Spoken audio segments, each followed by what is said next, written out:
qurxamo libaaxii dadku gacashanaya garbadkay cayaaraan shabeelkii wax goyn kulan wanaagsan saaxiibayaal waxaan ahay maxamed qadar cabdi ku soo dhawaada barnaamijka tusmada sharciga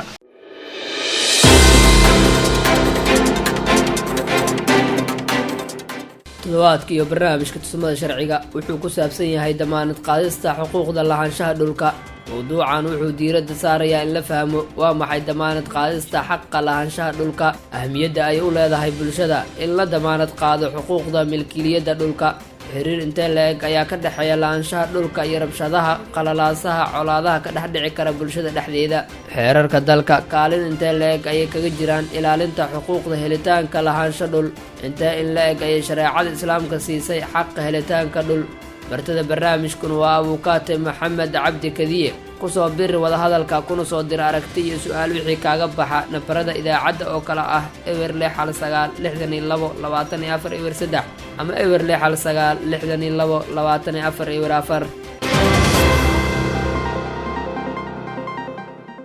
tusmada sharciga waa barnaamij awoodsiin iyo horumarinba u ah bulshada iyo bahda dhiganaysa cilmiga sharciga ee qaanuunka waxaa nagala qayb galaya asxaabta kale ah shukri cabdimajiid faarax cumar maxamed macalin anise cabdullaahi guuleed iyo yuusuf cali daahir mar kale kusoo dhawaada barnaamijka tusmada sharciga su-aalo ma ka qabtaa dhanka sharciga iyo cadaaladda dhib ma kala kulanta helitaanka cadaalad adigoo sharciga maray ma jeclaan lahayd in lagaa caawiyo ama lagala taliyo haddii ay jawaabtu tahay haa fadlan nagala soo xiriir nambarkan gaaban 2233 oo bilaash ah kaasoo diyaar kuugu ah xarunta kaalmo sharciyeedka ee jaamacadda muqdisho hagaag barnaamijkeenna waxaan ku lafaguraynaa damaanad qaadista xuquuqda lahaanshaha dhulka waxaana sharaxaad buuxa inaga siin doonaa abuukaate maxamed cabdi kadiye marka hore waxaan jecelahay inaan soo dhaweeyo kadibna ha inooga waramo waa maxay damaanad qaadista xaqa lahaanshaha dhulka ku dhawaay barnaamijka haddii ilaahay ku idmaayo waxaan diyaar u nahay in aan maanta halkan ku falanqeyno sida aad halkan ugu sheegtay lahaanshiyaha damaanada xuquuqda dhulka ee qofka muwaadinku uu leeyahay aad oo maasanta waa maxay damaanad qaadista xaqa lahaanshaha dhulka xaqa lahaanshiyaha dhulka waa mid ka mid ah xuquuqaha qofka bini'aadanku uu leeyahay waxayna noqon kartaa xuquuqda waxaa loo kala qaadaa sharciyan mid asaasi ah iyo mid aan asaasi ahayn marka waxay ka mid noqonaysaa xuquuqaha asaasiga ah oo yacni qofka bini'aadanka uu u baahan yahay xaq ahaan uga baahan yahay sharciga waxaana damaanad qaadayo shuruucda dalka iyo shuruucda caalamiga waxaana uu ka mid yahay yani xuquuqda la ilaaliyo loona ilaaliyo xuquuq asaasi ahaan sababtoo ah qofka hadduusan helin meel uu ku noolaado ama dhul uusan helin uu asaga milkiyad ahaan uu leeyahay uu ku noolaado waxay saameyn ku yeelan kartaa xuquuqihiisa kale ee caadiga ahaa sida inuu wax cuno inuu wax cabo waa xuquuqaha asaasiga ah marka yani qofka inuu xaq u yeesho dhul uu ku noolaadana waxaan dhahnay waxay ka mid noqon kartaa waxaa loo qaadan karaa xuquuq asaasi ah iyo xuquuq aan asaasi ahayn laakiin markaan u fiirino asaasiga macnaha bini'aadan baa inuu jiro waxay ka mid noqonaysaa xuquuqaha asaasiga aan dhihi karnaa waxaana jiro shuruuc badan oo ilaalinayso hadday noqoto caalami hadday noqoto mid local oo gudaha ah waxay nooga sheeg ahmiyadda ay u leedahay bulshada in la damaanad qaado xuquuqda milkiyadda dhulka sida aan hore usoo sheegnay xuquuqda dhulka oo xuquuq asaasi ah waxaana damaanad qaadayo sharciga damaanad qaadayo muhiimadda ay u leedahayna waxaa waaye qofka inuu noolaado uu yacni ku noolaado nolol xasilan oo yacni uu meel shaqo tago iyo meel uu ku soo hoydo uu u yeelanayo xaq ahaan damaanad qaad ahaan haddii aan dib ugu noqdo shuruucda oo damaanad qaadaysa waxaan ku sheegnay xeerarka caalamiga ah adduunyada waxaa aad loo isticmaalaa 3 xeer oo marka laga hadlayo xuquuqaha asaasiga ah waxaa loo yaqaanaa heshiisyada caalamiga ah ee xaqa dhulka waxaa ka mid ah baaqa caalamiga ee xuquuqda aadanaha way soo hoosgelaysaa loo yaqaano Universal Declaration of Human Rights oo soo baxay 1948 taas haddaan ka fiirino xeerkaas ama heshiiskaas qodobka 7 iyo qodobka 8 qodobka 7 wuxuu leeyahay in dadka xaqa leh ay u sinaadaan xaq xaqa xuquuqda uu qofka leeyahay oo aan loo kala saarin taas waxaan u soo qaadan karnaa tusaale ahaan haddii qofka la siinayo dhul oo sharciga uu siinayo xaq dhul qofka in la siiyo dadka inaan loo kala saarin hebla waa langab ama waa landheere waa gabar ama waa wiil inaan loo kala saarin oo sinaanta marka laga hadlayo sidoo kale dastuurkeena federaalka Soomaaliya markaan fiirino qodobka 11 asna wuxuu leeyahay sinaanta xaqa qofka bini'aadamku uu leeyahay xuquuqda dadka kaleeto marka halkaas sharciga saas u damaanad qaadaya marka xaqa qofka inuu helana waa mid kamid ah xuquuqdiisa hadii xaqaas uu qaadanayo marka inuu kala sinaado umada inta kaleeto hadii aan soo noqono hadii xaqaas laga qaado xeerarka caalamiga ayagana maxay ka dhaheen tusaale isla convention-kan ama heshiiskan caalamiga ee baaqa ilaalinta xuquuqda aadanaha ee caalamiga ah aan sheegnay soo baxay 1948 qodobkiisa 8 ayaa wuxuu leeyahay qof kasta oo xaqiisa la doodsiiyo xaq wuxuu leeyahay in uu raasado magdhowgaas macnaheedu waxa uu xaqa laga maanicay inuu ka raasado maxkamadaha iyo meelaha cadaaladda laga raasado sidoo kale dastuurkeenana asagana uu qabaa sidoo kale waxaa damaanad qaadayo xaqaasna ka hadlayo heshiiska loo yaqaan asisna heshiiska caalamiga ee xaqa iyo siyaasadda dadka oo loo yaqaan ICCPR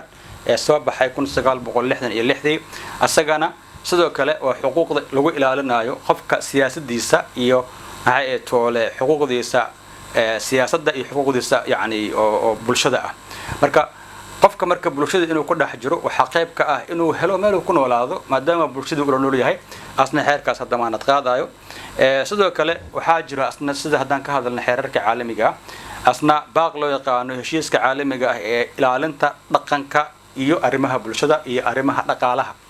asna soo baxay 1966 fila oo asna laga soo gaabiyo ICESCHR asna wuxuu leeyahay wadamada dadka macnaha ka qayb ka ah heshiisada caalamiga waxa waajib ku ah dal kasto in uu la jaanqaadsiiyo xeerka uu soo saarayo ama sharciga uu soo saarayo in uu ilaaliyo xuquuqda caalamiga ah ee lagu aqoonsan yahay bulsho ahaan loo aqoonsan yahay sidoo kale haddaan soo qaadano maadaama anaga aan nahay islaam 100% ilaahay quraanka wuxuu ku sheegay walaqad karramna bani aadama marka walaqad karramna bani aadama macnaheedu waxa waay dadkan ilaaha karaameeyay bani aadamka karaameeyay marka karaamada ilaahay uu siiyay waa in loo ilaaliyo xuquuqdooda aan lagu xadgudbin marka haddaan u hadalno caalami ahaan iyo islaam ahaan halkaas aan tageena sidoo kale haddaan ku soo noqono dastuurkeena federaalka qodobka 26 ayaa asna wuxuu ka hadlayaa qof kasto inuu xaq u leeyahay inuu helo hanti u gaar ah marka hantida u gaarka ah waxay noqon kartaa dhulka waxay noqon kartaa inuu qofka guriyo ama hanti ama beero uu leeyahay marka intaas oo dhan waxaan dhahnay xaqa lahaanshiyaha qofka uu leeyahay inuu helo dhul waxaana damaanad qaadayo shuruucda aan soo sheegnay haday noqoto caalami ahaan haday noqoto islaam ahaan haday noqoto xeerarkeena dalka gudaha aan leenahay ee dastuurka hadda iska qabyada ah marka intaasaan dhihi karaa wixii markaan ka hadalno xaqa iyo damaanad qaadka lahaanshiyaha dhulka qofka muwaadinka Soomaaliyeed uu lahaan karo xiriir intee leeg marka ayaa ka dhaxeeya lahaanshaha dhulka iyo rabshadaha qalalaasaha colaadaha ka dhaxdhici kara bulshada dhexdeeda aad u maasan tahay badanaa markii la yimaado dhaqaalo because hantida dhulka ama lahaanshiyaha dhulka waa qayb kamid ah waxyaabaha muranka dhaliyo waxayna ka dhalataa inta badan wadamada dawladnimada ee aad daciif u tahay oo aan ilaalinaynin nidaamyadooda kadibna waxaa dhacayso kan weyn in uu khiyaameeyo ama uu xumaan la doono ama uu rabo inuu ka dhaco taasa marka waxay noqotaa in uu ka dhaco khilaaf oo dagaal ay ka dhacaan oo isku qabsi uu ka dhaco kasoo qaad hadda Soomaaliya caadiyan dhaqan ahaan waxaan u leenahay inaan isku qabsano dhulal oo badanaa khilaafka ka dhaco haddaan u soo noqono Soomaaliya haddaan dib waxyar isku xusuusinana magaalooyinka waxaaba ka daranba meelaha baadiyaha oo kale oo sida dadka geeleyda oo kale dadka xoololeyda oo kale waxay isku qabsadaan inta badan daaqsiintana waa qofka in uu ku doodayo goof oo iska cidla ah oo cidna aysan lahayn uu leeyahay dhulkaas yani anaa xooleyda ku daaqsanayo anaga iska leh qabiil ahaan hadday noqoto deegaan ahaan hadday noqoto shakhsi ahaan marka badanaana waxay ka dhacdaa meelaha nidaamka dawladda uusan aad uga jirin ama dawladda ahaan ay daciif tahay nolosha meeshaas marka saameynta ay ku yeelanayso yani khilaafka iyo dagaalada iyo dhulka aad ugu badan tahay waxaan dhahnay waxayna u badan tahay meelaha dawladda ay daciif tahay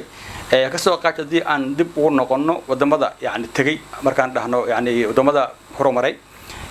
ma arkaysid dad dhul isku haysto dad isdagaalayo dad isku haysto guryo isku haysto dad daaqsan isku haysto waxaana keenayso nidaamka ay degsadeen oo adag iyo dawladdiyo adag iyo macnaha marka laga hadlaayo saddexda hay'adood dawladda oo ka soo qaad qaybta fulinta qaybta sharci dejinta iyo qaybta garsoorkaba waa ku wada dhisan yihiin oo hanaan dawladeed ay haystaan laakiin wadamada dawlad ahaan ay daciif tahay oo saddexda hay'adood dawladda badanaa aysan dhisneen ama ku yimid qaab ka duwan qaabka saxda ah badanaa waxaa ka dhacdo in daciifnimo ay meesha timaado marka su-aasha ah khilaafaadka ka dhaxeeya dhulka iyo macnaha xiriirka ka dhaxeeya dhulka iyo khilaafaadka iyo dagaalada waxaan kusoo koobi karnaa dawladda oo daciif noqon karta iyo bulshadii u arkayso in shakhsiga uu ka sarreeyo sharciga oo ay noqonayso qofkan xaqiisa uu rabo inuu uga qaato yani xoog iyo toole qaab ka duwan qaabka aan sharciga ahayn waata marka xeerarka dalka kaalin intee leeg ayay kaga jiraan ilaalinta xuquuqda helitaan lahaansho dhul aad u maasan tahay anaga haddaan fiirino ka Soomaali ahaan waxir inaan dib isugu noqono aan dhahno يعني كسوقات سوماليا مركي دولة أي نقطة يكون سجال بقول لحدنكي مدير دولة ديمقراطية هاد كدب كعنكي يمت كعنكي مركو يمت وحد عضي إن يعني نظامكي دولي جاها يحرركي أي هذين يعني إن دولة ملتقى عند بقبته لواتن إيكوس تنو حجر تمركا حرر يعني ديكريتوين اسكاها بلشده ان سفيع ان ugu soo wada bixin taasoo noqotay in xeerka ama shuruucda aysan noqonin xeer la jaan qaadi karo xeerarka caalamiga sidoo kale wixii ka dambeeyay 90kii markii dawladda kacaanka ay burburtay wixii ka dambeeyana Soomaaliya waxay isaga jirtay arin yani aan hadda xaaladeeda aan fahmi karno dhamaanteen marka macnaha xeerarka iyo toole in la qabasiyo macnaha in waxyaabaha dhulka ku saabsan ee xaqa waxaan dhihi karnaa Soomaaliya aad bay uga hooseysaa laakiin haddaan fiirino waxaa jirto xeer loo yaqaano xeer number 10 1980kii yani hadda ay Soomaaliya isticmaasho dhaqankalka ah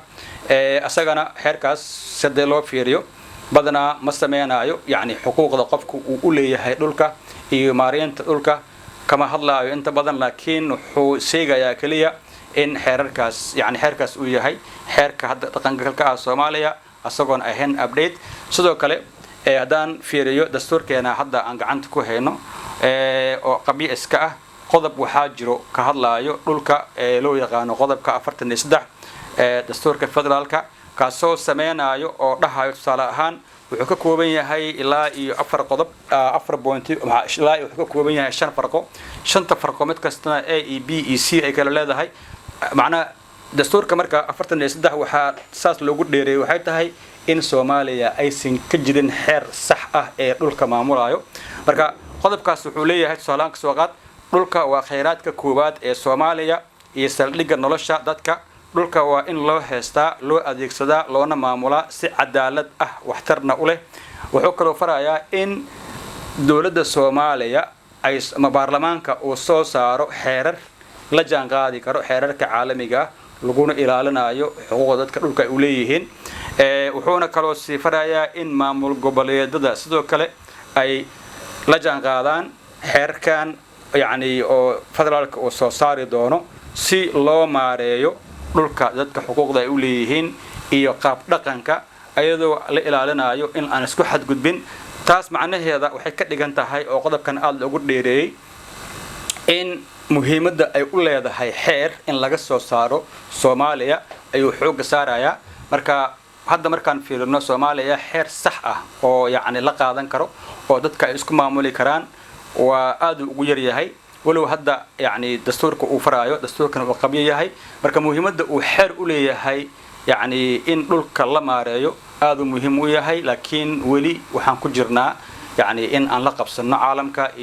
يقول لنا حقوق دولك دلاد إن شاء الله. وتهاي برامجك تسمى شرعية أيها الله سعوتان مركا وحربا إن كل أبطأ أبو كاتي كذي إن أنت لقى أي شريعة الإسلام كسيسي حق هلتان كدول. هذا ما سنتهاي horta dhul ilaahay uu dadka manaystay oo khayraadkiisa in lagu faa'iideysto sida saxda ah ay shariicada faraysaa laakiin waxaa jiro wadan kastaba in uu sameysanayo xeer ama nidaam u gooni ah oo ku maamulanayo oo ah lagu jaangoyn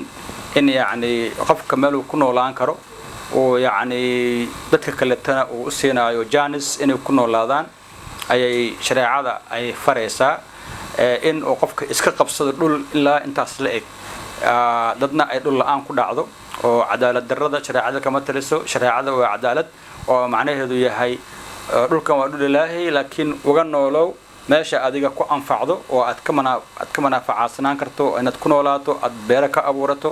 aad ka tacbato ama laguga aaso ama ceel aad ka qodato oo meel kugu filan laakiin inta badan xeerarka lagu jaanguudaa xeerarkaasa dhulka qofka u siinaayo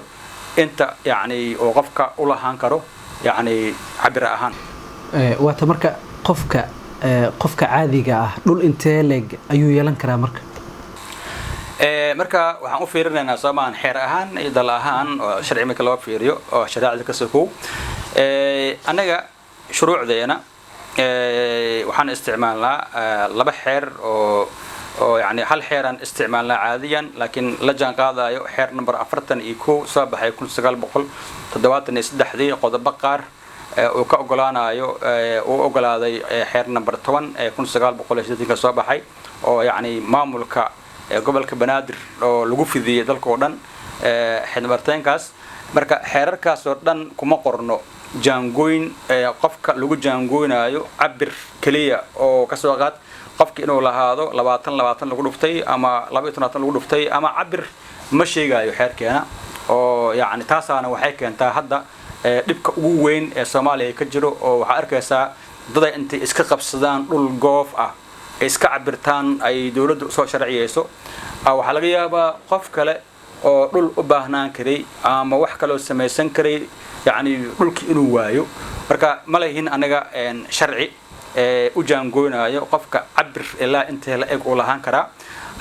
laakiin waxaan sheegnay dastuurka hadda qodobka 43 faafahintiisa ayaa waxa uu ku sheegayaa qodobka 43 farqada 3 xarafkiisa e ayaa faraya in la xadido sharciga dastuurka wuxuu leeyahay baarlamaanka waa inuu soo saaraa xeer dhul yani oo wadanka dhan ku faafsan وفرقة السدح قضب كفتن يشدح فرقة السدح حد حرف كيسي ودهايو وإن لسه صار حير إن لحد ذلك وقف أما شخصي أما شركة أي لنكرتو لكن إلا هدرتان أنك مليهن حير أما شرعي حجدا يوقفك إلا أنت لأيك ولا هنكرا وأنا دباتوين كهذا هست سوماليا مركز لقى في حير كدولك وآد معناها خلافات كإمرندا ضدك إسكو قبستان قيبك لكن حيرك عالمية سدا صلاحان ودمد درس كوكله ودمدان سومالي دكتور كله وحال فهم كرا قف كدول كلاسين عيو إن وليه هي عبر جونية كبدن حدوث هذا البنايو وإن سكر هذا البضاعة لكن قف كاس حقه يلان كرا عبر حجدا مركب حكو حرنته شروع وضع لكن أنا شرعي أنا ما والله هم بقى واتمرك sharaxad inaga sii labada mabda ama xeer ee lagu dhaqo dhulka oo kala ah mabda dhahaya dhulka waa hanti guud oo dawladda ayaa iska leh iyo mabda lahaanshaha gaarka ah ee qofku u leeyahay dhulka aad ma san tahay mabaadidaas horta mabaadi shuruuc waaye oo sharciga mabda uu ka dhigayo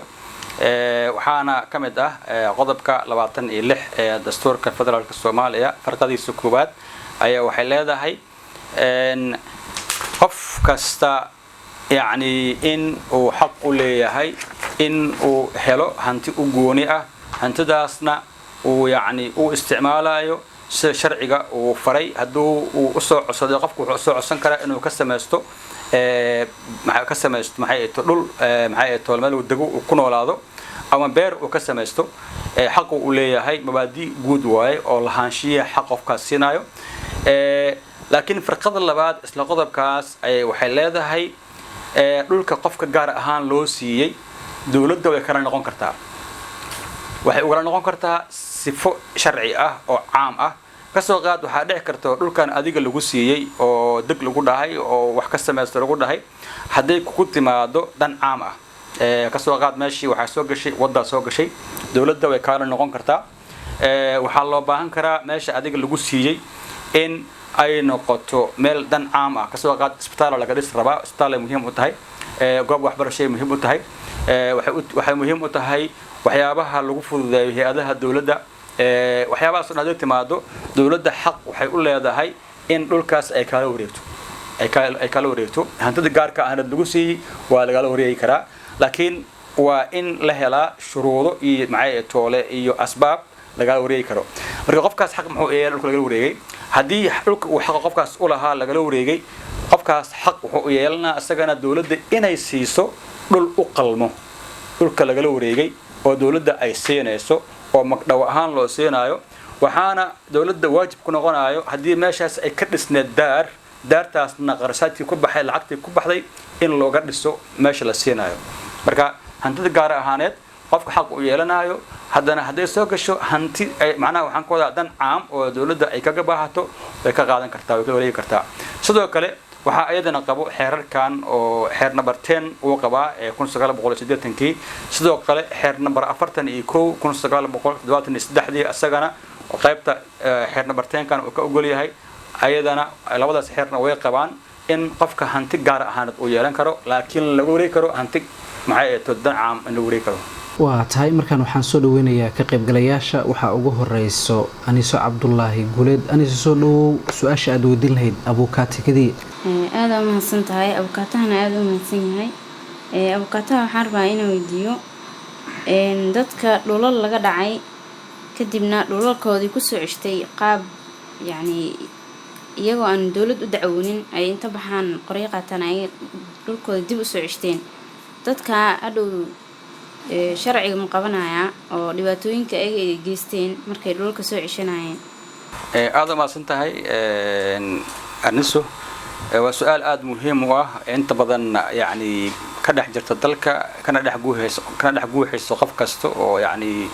xaaladda Soomaaliya ku dhex jiro waxaan dhihi karnaa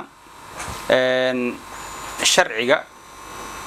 markastaba asaa ka sareeya ashqaasta يعني مركان كفيرنا قضبك أفراد دستور كفدرال الصومالية شيء جاية سرينة الشرعية مركز الشرعية أي هجايو قفك في الذي سيدقاقي وحيابها وسمينايو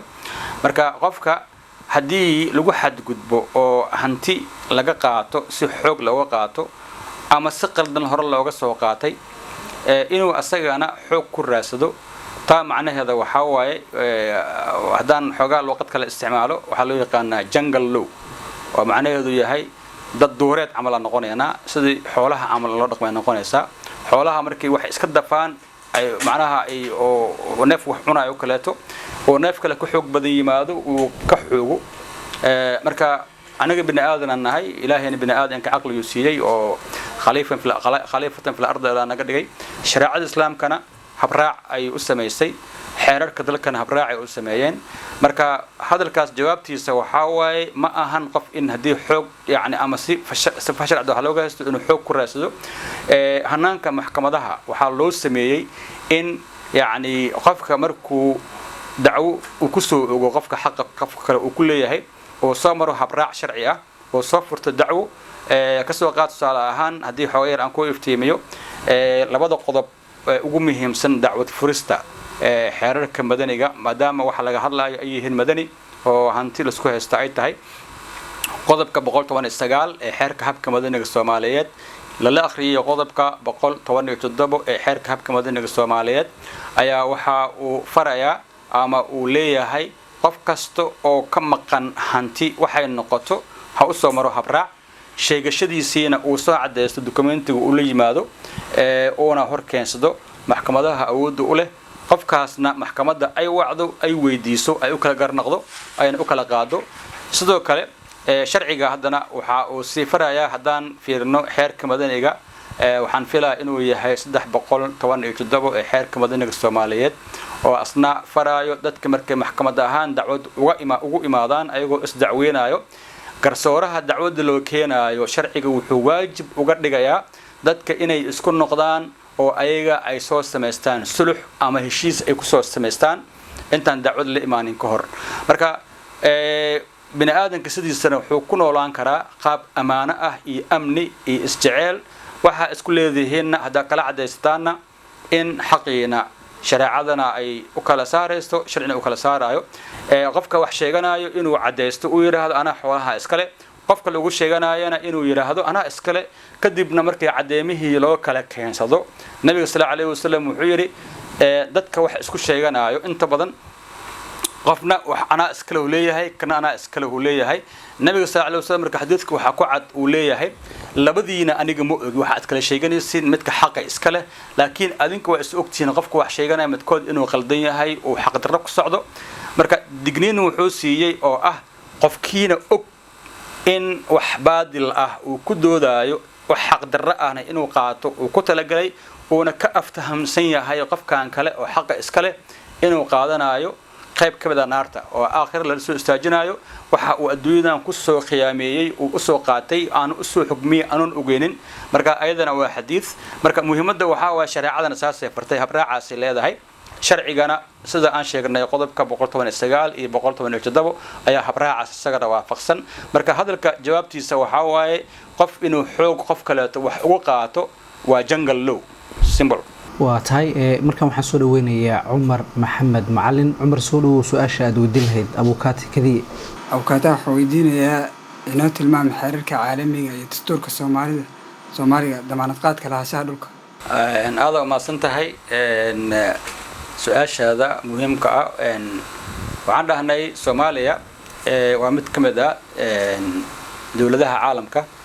heshiisyada caalamkana Soomaaliya qayb ay ka tahay haddii aan fiirino dastuurkeena federaalka markaan aadayno in Soomaaliya ay heshiisyada caalamiga ama xeerarka caalamiga ay dabaqayso waa inaan ka galnaa horta Soomaaliya waajib ku yahay inay isticmaasho xeerarka caalamiga ama heshiisyada caalamiga inay ku dabaqdo dalkeeda taas waxaan leenahay waxa nooga furan qodobka 140 dastuurka federaalka Soomaaliya oo sheegayo Soomaaliya waxay waajib u ka saaran yahay dabaqida heshiisyada ama xeerarka caalamiga ta markaan albaabkaas furna kadib heshiisyada caalamiga marka maxay ka dhaheen damaanad qaadka shuruucda maxay ay toole xeerarka ama waxyaabaha ku saabsan uralka sadada aan soo sheegnay saddexda heshiis caalami aan dhahnay Universal Declaration of Human Rights heshiiska ama heshiiska baaqi caalamiga ilaalinta xuquuqda aadanaha 1948 uu damaanad qaadaya sharci ahaan caalami ahaan sidoo kale ICCPR oo asna laga soo gaabiyay heshiiska caalamiga ee xaqa iyo siyaasadda asna faraayo dawladaha in ay soo saaraan ama ay ilaaliyaan yaani damaanad qaadaana dadka xuquuqdooda iyo dhulkooda sidoo kale waxaan sheegnay ayadana heshiiskii laga soo gaabiyay magac ahaan ICESCR asna magac ahaan laga soo gaabiyay heshiiska caalamiga ah ee dhaqaalaha iyo arrimaha bulshada iyo dhaqanka asna waa uu faraya dawladaha in ay ilaaliyaan dadka xuquuqdooda haday noqoto dhul iyo haday noqoto siyaasada noqoto arrimo bulsho iyo arrimo dhaqanba ta markaan ka fiirino heshiisyada caalamiga ee xeerarka caalamiga damaanad qaadka iyo waxa ay ka dhaheen dhulka halkaasan ugu soo tageena haddaan marka imaano dalkeena dastuurka federaalka Soomaaliya qodobka 11 asna wadamaanad qaadaya xuquuqda dhulka iyo qofka xaqa iyo usinaanta wax kasta oo qofkaas uu bulshada dhexdeeda uu ka rabo sidoo kale qodobka 26 oo haddii aan soo sheegnay asna wadamaanad qaadaya oo ah qof kasta inuu xaq u leeyahay inuu helo hanti u gooni ah oo asaga gooni ahaan oo u lahaan karo oo qayb ka noqon karto dhulka iyo milkiyada shayga oo lahaan karo marka waxyaabaha ay ka dhaheen xeerarka caalamiga ay xeerarka dalka arrimaha ku saabsan dhulka intaas in ka badan way jirtaa waa tahay marka waxaan soo dhaweynayaa shukri cabdimajiid faarax. Shukri soo dhow su-aasha aad weydiin lahayd abukaate kadiye. aan dhawahay aad iyo aad baa mahadsan tahay abukaate kadiyena aad buu ugu mahadsan yahay sida wanaagsan ee maanta mawduucan uu nooga jaahil bixiyay aqoon badan oo hore u leeyna noogu kordhiyay iyo sida wanaagsan uu bulshada ugu shaqeeyo dhinac abukaatanimo iyo dhinac macalinimoba aad u mahadsan yahay. su-aasha aan rabo inaan weydiiyo waxa weeyaan inta badan dadkeena aad iyo aad bay ugu badan tahay inay isku qabsadaan dhulalka iyo waxyaabaha ku saabsan. muddadii hadda ugu dambeysayna wadankeenu maxaa la yiraahdaa dawlad aad u xoog badan kama jirin wixii ka dambeeyay dawladii dhexe qalalaasa la galay. dadkeenana inta badan dadka aadka u barto sharciga ma ahan iyadoo loo aaneynayo qalalaasihii jiray iyo wadanka dawlad la'aanta ka jirtay. marka iyadoo la raacayo sifo sharciga waafaqsan oo si sharci daraan aan ahayn dadkana lagu qancin karo sida ugu fudud qof walbana xaqiisa lagu siin karo wada sharciyana loo raaci karo dadkana loo qancin karo adoo aad iyo aad u mahadsan. aad u mahadsan tahay shukri. maxay toole waana ku mahad celinayaa oo dhammaanteena waxaan ka mid nahay dadka in aan sameeyno fahamsiin xagga sharciga. su-aasha haddaan usoo noqdo waxaan kusoo koobayaa laba shay. labada shay waa kow horta dadka waxaa dhahday fahamka xagga sharciga aad uu ugu yar yahay oo ku saabsan arrimaha dhulka iyo guud ahaan sharcigaba. tan labaadna waxaa dhahday faham daradaasa waxay keentay in khalalaasaha iyo waxyaabahan wadanka ka dhacayo ay qayb ka tahay dadka inaan sharciga fahamsanin. taa horta su-aashaas jawaabteeda kow horta hadda meeshaan dhex fadhino waa qayb ka mid a dadka in ay ogaadaan xaqa ay u leeyihiin xuquuqdooda asaasiga iyo tan asaasiga ahayn hadday noqoto dhul hadday noqoto xuquuqa asaasiga. barnaamijka haddaan dhex fadhino legal aidka ah ama kaalmo sharciyeedka jaamacadda muqdisho ay bixiso qayb ka mid ah waaye oo dadka in lagu fahamsiiyo lagu wacyigeliyo in ay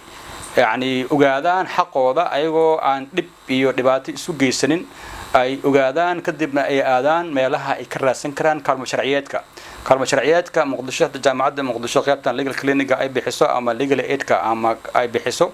waa qayb ka mid ah dadka yani in ay waxyaabaha qalalaasaha iyo foodada ay keenayso ay isaga ilaaliyaan. tan labaadna waa tan aad dhahday waxbarashada xagga yani shuruucda wadanka aad ugu hooseysa gaar ahaan marka laga hadlayo arrimaha dhulka. jaamacadaha xoog ma saaraan oo kulliyadaha sharciga marka laga hadlayo dhulka macnaha way dhici kartaa inay jirto laakiin maadooyinka dhulka oo dadka ay ka noqon lahaayeen inay faham guud ka qaataan ardadii ay bartaan ay ku dhaqmaan dadka ay ku sameeyaan legal awarenessna aad u hooseysa. marka labadaasba way jirtaa waana waxa hadda aan u fadhino meesha oo dadka inaan fahamsiino oo aan u sameeyno wacyigelin aan u sameeyno meelaha ay kala soo xiriiri karaan. taas waa mid taas waa arrimaha bulshada waaye. laakiin tan ugu muhiimsan maxay tahay? tan ugu muhiimsan waxaa waaye dawladda oo kaalinteedii oo waajibaadkii arrimaha dadka ka saarnaa ay u samayso ay ku soo celiso maxay toole inay samayso xeerar oo hadda aan sheegaynay oo xeerka dhulka uu muhiim u yahay oo update aan ahayn. xeerarka hadda Soomaaliya ay isticmaasho waxyaabaha dhibka keenay qayb ka mid ah waa xeerarka Soomaaliya ay isticmaasho habraaca maxkamadaha oo aad u qaldan marka laga hadlayo isla qabsiga dhulka. waxyaabahaas oo dhan waa waxyaabo isbiirsaday taagan. marka waxaan dhihi lahaa yani mid ka mid ah waa meesha aan maanta fadhino aad ma insha Allah dilaad. shukran. waa tahay marka waxaan siinayaa Yuusuf Cali Daahir. Yuusuf soo dhow su-aasha aad weydiin lahayd abukaate kadiye. abukaate kadiye waxaa weydiinayaa dawladda dhexe ka bacdi waxaan aragnay in